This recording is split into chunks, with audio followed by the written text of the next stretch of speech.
Alright, ladies and gentlemen, here we are with yet another Hero House unboxing and review. Today we'll be looking at one of Marvel's most reprehensible villains, the Red Skull. Now, I am not overly familiar with Red Skull as a character. He's primarily a Captain America villain, and I've never been particularly intrigued by Captain America. I respect the fact that he usually is shown in opposition to the American government and isn't just some sort of jingoistic, I don't know, parody of manliness. He actually is a character with redeeming traits and, you know, a genuine hero, but just something about him doesn't appeal to me. I think he's just a bit too much of the whole Boy Scout view. As to Red Skull himself, while Marvel, in terms of the cinematic universe, has made the tasteful decision to sort of focus on him being a member of, let that focus on his belt buckle, Hydra, in actual fact, the dude is a Nazi. And in terms of, you know, aesthetic design, I think he's a good representation of, you know, the whole Nazi ideal of, you know, Aryan superiority and, you know, making those poor people suffer. He's a guy who's got no face. He's had all of his humanity stripped away from him. So I think that's sort of powerful imagery, you know, kudos to whoever designed him. I think that's, you know, a very simplistic yet powerful statement.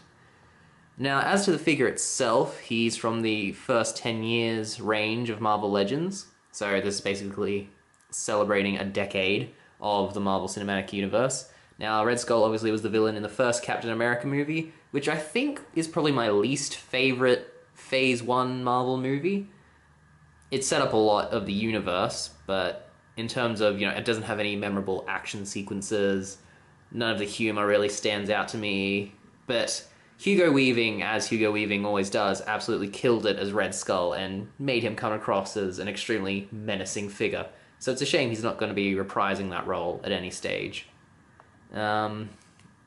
As you can see, the packaging for these is very different to the traditional Marvel Legends fare, as it sort of displays them well, tells you what movie this character is from, makes a big deal about the first 10 years.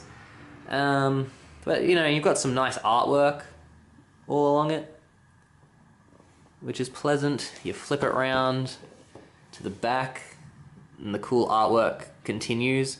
We get a description of who the Red Skull is. Obsessed with the power of the Tesseract, Johann Schmidt teams up with Dr. Arnim Zola to create a supercharged armed force that will change the fate of World War II and the world.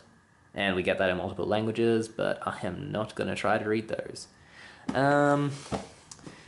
It presents him well. As you can see, you get Red Skull, but you also get multiple heads of Hydra agents, a shooting hand, a gun, and a sort of harness that, you know, the Hydra agents would wear. So you basically get 4 figures in one with this. I mean, that's a pretty good army builder, and it gives the figure a lot of diversity and range.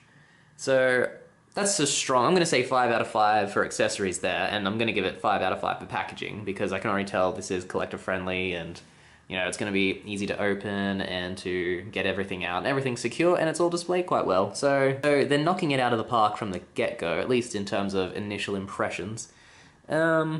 Now, how do we open this bad boy up? Let's take a quick look. Looks like the old sticky tape situ. Yeah, there it is on the back. Doesn't appear to be on the sides. Let's just grab our trusty scissors and set to work.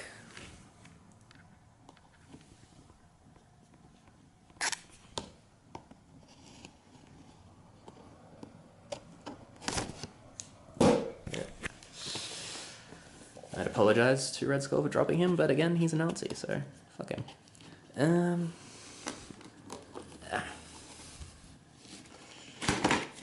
Oh, the boxes feel sturdier than the old school Marvel Legends as well, so that's good. It does lend a certain gravity to the moment of unveiling this figure.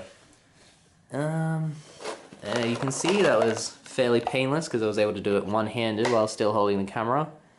Better look at him in all of his Red Skull glory, and he is definitely, you know, advertised right. That is certainly a Red Skull. Look at the Hydra faces.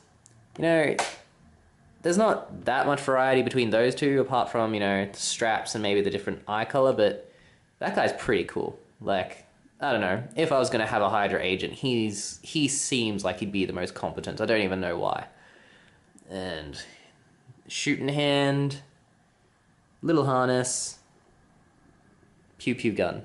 The big pew pew gun. Wow, that really looks big on camera.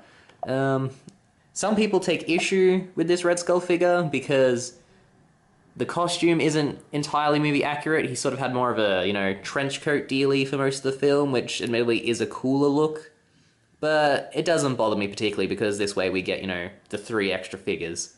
And the other Red Skull figure they released that is in the cool trench coat doesn't come with the 3 extra heads. He just comes with like a life-size Tesseract and a Tesseract for him to hold. So, you know, I can live without those things. I mean, I've touched many cubes in my lifetime, and while the other one will probably be painted nicer, I doubt I'll miss the experience of touching what is essentially a cube. Alright, well, I will put him down, pop him out, and we can open up with some interesting shots. Be back soon.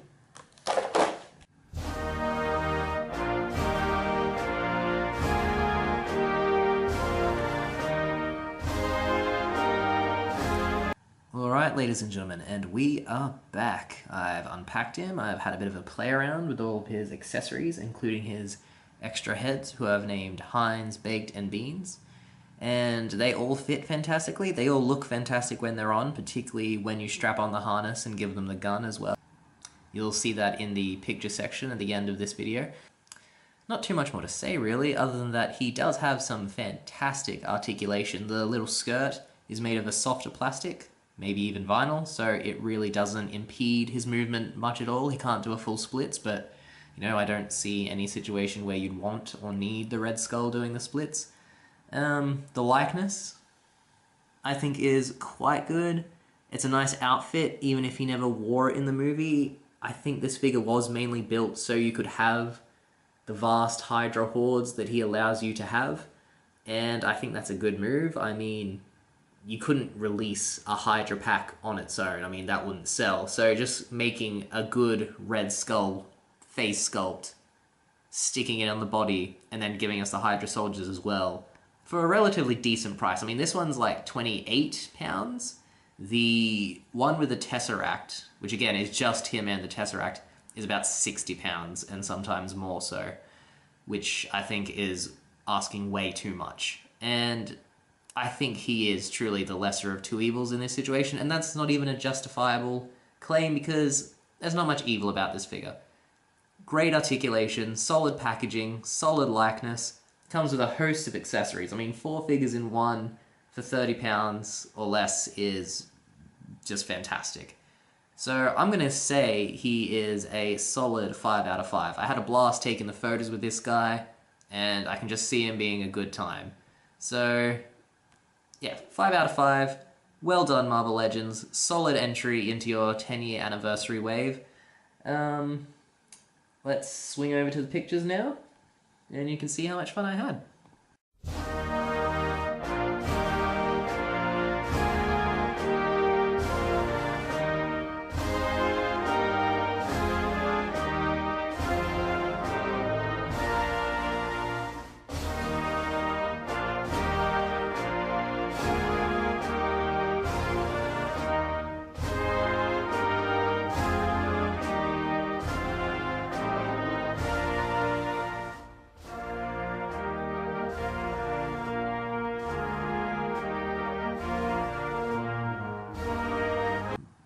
And there you have it, guys. The Marvel Legends 10th Anniversary Red Skull. What do you think? Would you like one of your own? Let me know. And as always, if you'd like to see more, head on over to the other side of the channel. We have a show called Hero House. It's showing the action figures in, well, action, and it is a good time. Hopefully I'll see you there, and I'll hopefully see you next time. Thank you.